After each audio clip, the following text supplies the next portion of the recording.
Hey guys, how's it going? Hope you're doing well. Hope you had a good weekend. Going back to emails today, I'm going to respond to this email about a difficult client or whether or not this person thinks the client is difficult and what to do about it. And yeah, that's it. So I'll just read the email. Not all of it, it's kind of long, but I'll just read the key points. If you want to read the whole thing, obviously just pause the video and read the whole thing. Hello Dan, I just discovered your YouTube channel and find your industry related posts very interesting. Keep it up. I have a question about freelancing I'd like to run by you if you don't mind. I've been freelancing full-time for 6 months. I don't do any self-promotion or maintain an online presence, etc., etc. I just opened a new client who is very cheap.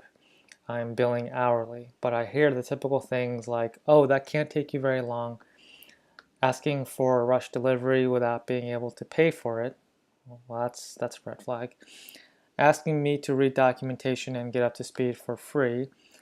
They are very happy with my work, however. The other day I screenshotted him what I had done after my daily rate. He was really excited, started spouting off about spouting off nonsense like, we need to keep you on retainer. This guy talks like me. We want to sell this company and get you either cash or equity. We want you to be our long-term guy for this project. Why does my gut feeling say that I'll never be compensated for any of these things other than what I'm billing right now? One possible light is that he's happy to refer me to his friend. I'm guessing his friend is cheap as well. Sometimes I just feel like giving up. 9 to 5 might be easier. Sounds less appealing. What do you think? Am I being unreasonable? Okay, so yeah, let's dissect this a little bit more closely. So this guy's been freelancing for 6 months, so he's new to the game, right? And what he's pointing out is valid in terms of red flags. He certainly does have a bad client on his hands. That's we both agree on that. The question is whether or not this person, let's just call him Steve. That's not his real name, but let's say, is Steve at a level where he deserves better clients? That's the real question. And the only way you can tell that is if whether or not, what were your other options? Did you have other clients coming to you who were simply of higher caliber, right? Paying higher rates, which would be weird because then why wouldn't you take that client? What were your options before that? Um, I've said in another video, your opportunities are a reflection of your level to a certain extent, to a good degree. That's not 100% the case, but over a long period of time, and 6 months is long enough, um, your opportunities are a reflection of your level. So if you're only getting these kinds of sort of shitty clients who say things like, "Oh, we have a lot of referrals, we want to get to you," and like, "Oh, this will take you only 5 minutes, right? It'll take you like 5 days." These are all telltale signs of terrible clients. But really what that means is that's maybe your level right now. You're at a level where you can only get crappy clients. And then that's what you first have to evaluate. And then whether or not you think you can pull yourself out of that. Uh, One of the biggest mistakes people make going into really any industry, but I see it in coding all the time because this is my industry, is people enter the industry thinking they're already at a certain level and that they deserve a certain caliber of work. Um, and this is a common problem. This is something I see a lot over and over again. Like I see college kids act this way, where they feel like they are deserving of like mid-level work at one of the major tech companies, and some of them are because they're really really bright and they're extremely hardworking and they're just whip smart, but 99% are not. And statistically speaking, Steve is probably just in that 99%, right? I'll tell you this much: I was in that 99%. So roughly for the first 6 to 9 months of my career. So this is going back to 2012. So first half of 2012, because I started in January 2012, I had shit clients. People who didn't pay me, people whose checks bounced, people who were like, I can only pay you in straight cash. Like they don't even have a checking account. People who, companies, quote unquote, who like had to defer their payments for several weeks because their funds couldn't provide my rate yet. Just really really minor league stuff like that. Just really low quality stuff like that. But the thing is, I understood that at that point of my career, that's where my level was. I have to deal with these people until I get better and until I get to a point where the quality of people, of inquiries coming into me reflects my level. So this is something you have to understand and question whether or not that's what's happening, which most likely that's the case, by the way, especially if you're in a big urban area. If you're in a sort of a center where there's like a lot of opportunities, like a city, in my case, New York City, um, then more than likely what you're experiencing is a reflection of simply where you are. And you have to then decide, okay, how do I get out of this? Or what's my next move? So for me, that was just getting through these clients, these just shitty, low-end, stupid, ineffective people, but eventually getting product out the door that I can then show to the next tier of client who's only slightly better. So maybe my first project, which paid me in the neighborhood of like $2,000 for like, a couple months, like 3 months. Just a really low end, like high school level type stuff.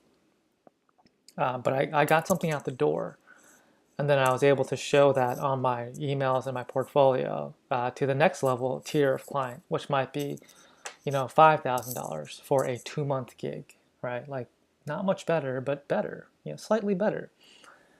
And then, that might move on after a couple months of that. I move on to the next tier of client. Maybe I can crack that 10K barrier for an MVP application for whatever startup, right?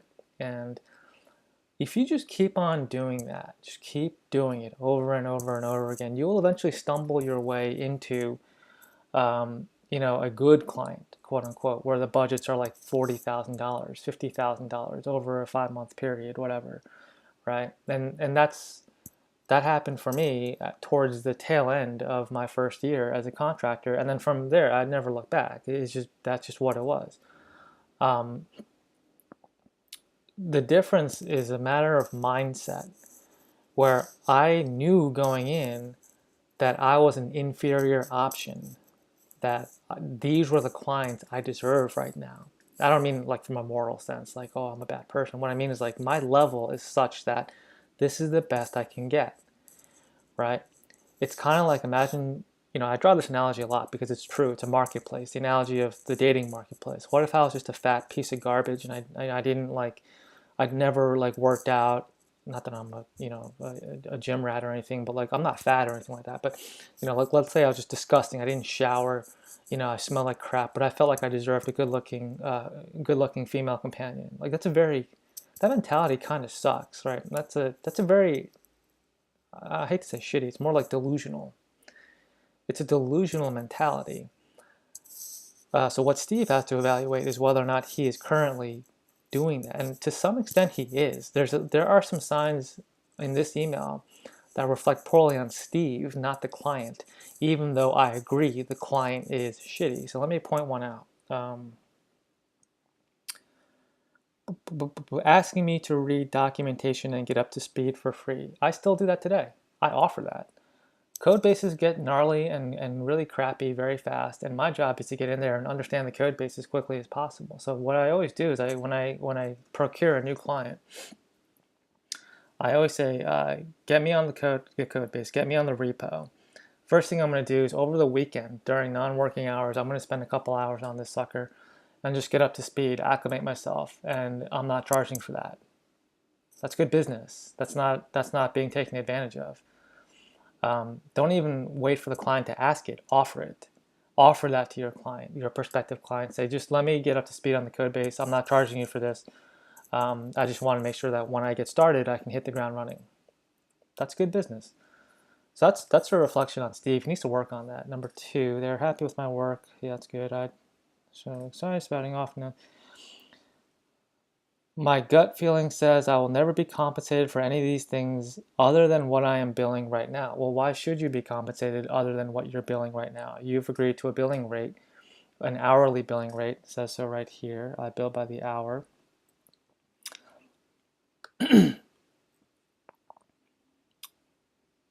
I am billing hourly right there.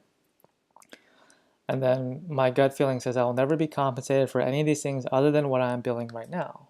Well, why should you be compensated beyond what you're billing right now? Unless there's an agreement, an explicit agreement, saying if you hit certain benchmarks or certain things happen, you will get a bonus. If those are in the contract, that's fine. But if that's not in the contract, you're expecting sort of an implicit agreement there, and that's no bueno. Steve needs to work on that. Steve, if you're watching, you need to work on that. That's a problem on your end, not your client's end. Again, to be clear, I agree. Your client, you have a shitty client, but that's also a reflection on where you are currently in your career. You're on 6 months of your freelancing career. That stage for me, I also still had shitty clients, and my clients were way worse than this guy. Right? At least he's offering to pay. Right? So I had clients who just couldn't. They just wrote me bad checks. Like I did a whole story on that in one of my YouTube videos, where I just so I just lost a couple $1,000s on that. Like I just walked away from it. That's a bad client. So, this sentence right here is a big red flag. What makes you think you should be compensated beyond what you've agreed to on an hourly basis? The answer is nothing. You shouldn't be. And now, if you feel you should, bring it up in person with your client, get it on paper, document it, and then move forward. But if that's not happening, that's on you, not on the client. So this is a matter of mentality. I detect a lot of entitlement in this email that's hurting this person. He's looking to get to a certain level right away.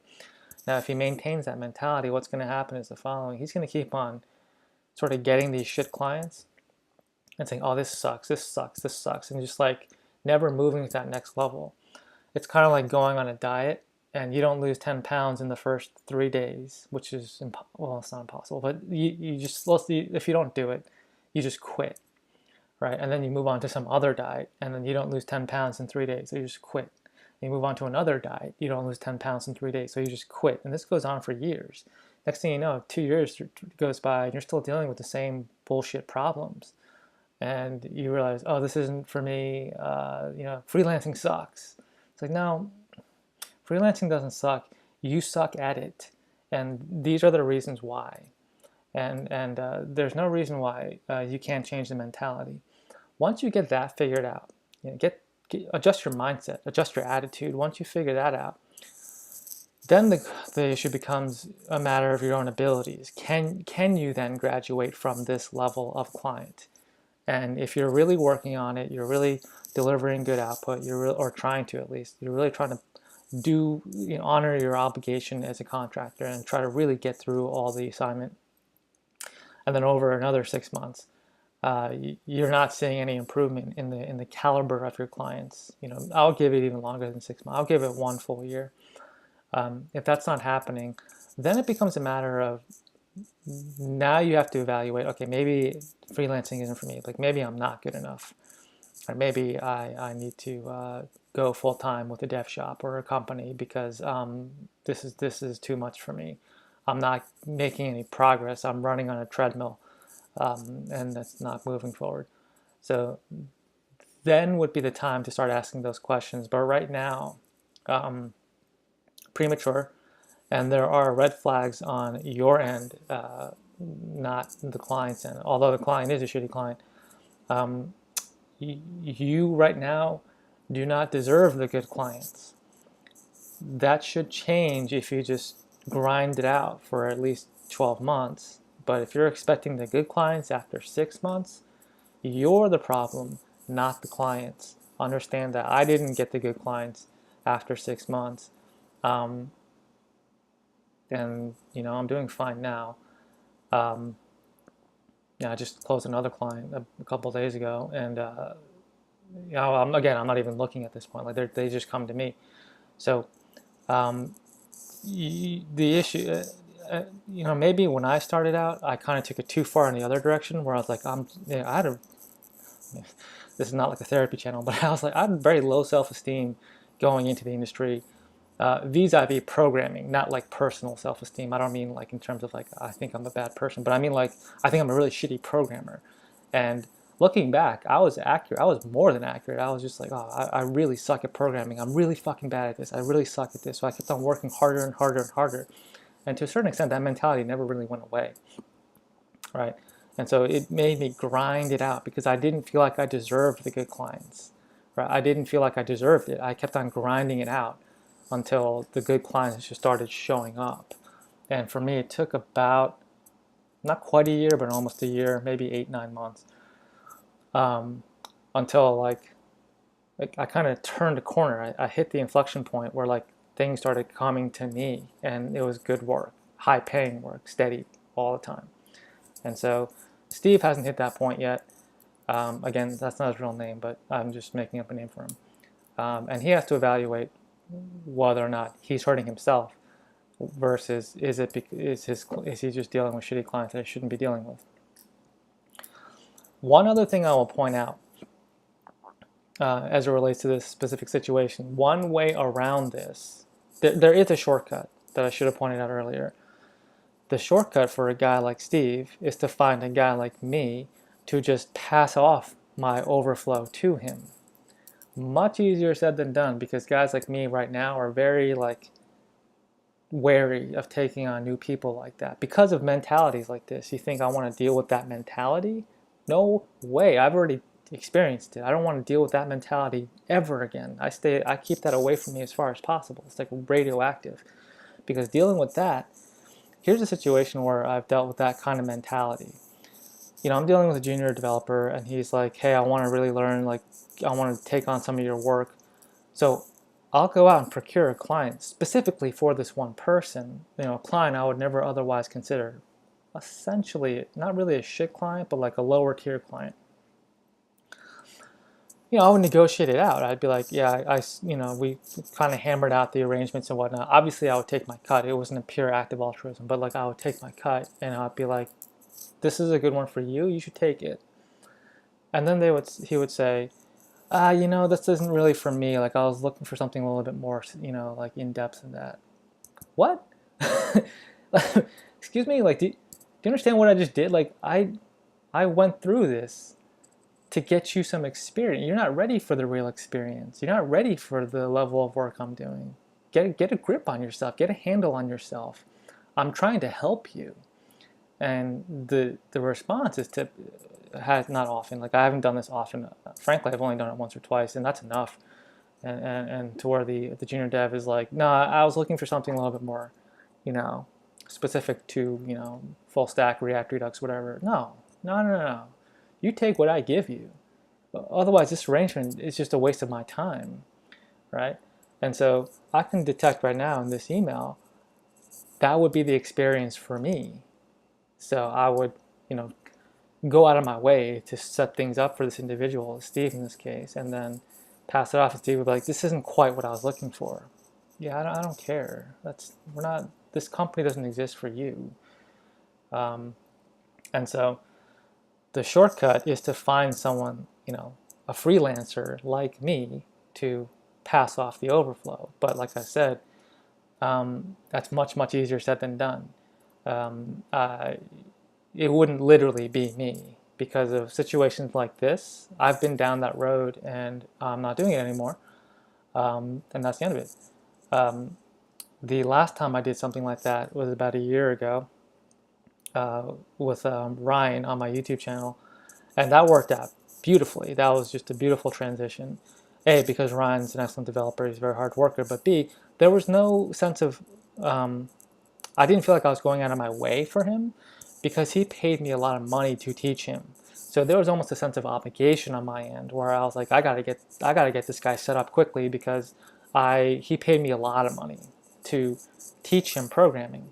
So, you know, I did that, and theoretically we were even at that point because he paid me and then I taught him, but it was more like, hey, he put his trust that I would deliver on a programming career. And so even though the actual teaching was done per se, I need to deliver on client work, and that's exactly what I did. And he's working as a freelancer now, and you know, essentially I got him going on his career. You find the right person, he can essentially kickstart your career, but you got to make it worth that guy's time. And right now, if Steve emailed me directly, well, he did, but if he asked me to work, if he asked to work for me, I would just say no. Right now, I'm not taking anyone on.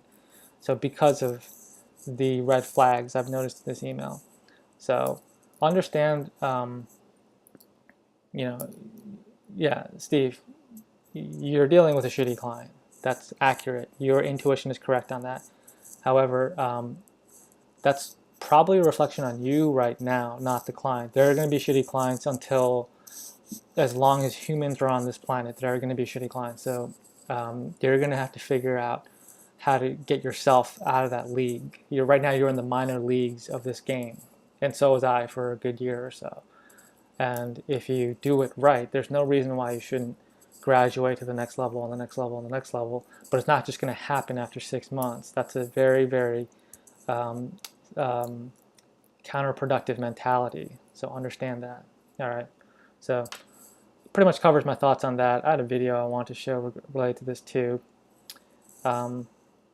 Actually, you know what? Let me find it because it's worth it. So let me find it. So I'm going to pause this. All right, I found it. So here is a pretty funny video that kind of conveys what I'm trying to describe. It was annoying. I hated how Oprah was interviewing him and acting like she was dumbfounded that this guy would do this. Like, she's been in show business for 35 years and she can't, like, wrap her head around some guy doing whatever it takes to get to the next level. Didn't she, for the first 5 years, have, like, midgets who wanted to bang their mailman's boyfriend? She didn't want to do it. She didn't want to do it. But she didn't have the power to say no, so she wrote it out. And then when she could make a good decision, she did it still. But she stood on the head of those little people.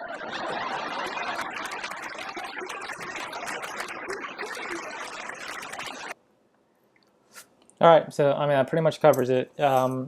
You know, not that we're dealing with Oprah Winfrey here, but she understood where she was. She ranked in the totem pole 35 years ago, whenever she got started. And as Bill Burr so eloquently stated, she wrote it out. She wrote it out until she could make her own decisions. And Steve, right now you're not writing it out, and that's on you, not on the client. So figure it out. This is the game you signed up for, or quit. That's how you mentioned it down here. 9 to 5 sound. Maybe it'd be easier to get 9 to 5 and just collect a paycheck. Then do that. That's what 95% of people do. Go ahead and do that. But if you want to stay in the game, then you got to ride it out and keep getting better and better and better. That's the answer. So, all right, I think that covers it. Hopefully that makes sense. And forgot to put this up. If you want to shoot me an email, and if the question is generally relevant to a lot of people on the channel, I'll answer it on YouTube like this. I will leave real names out of it. So this person's name was not Steve, but I just use that as a placeholder. Okay. All right. Thanks a lot. Thanks for watching, and I'll see you in the next video.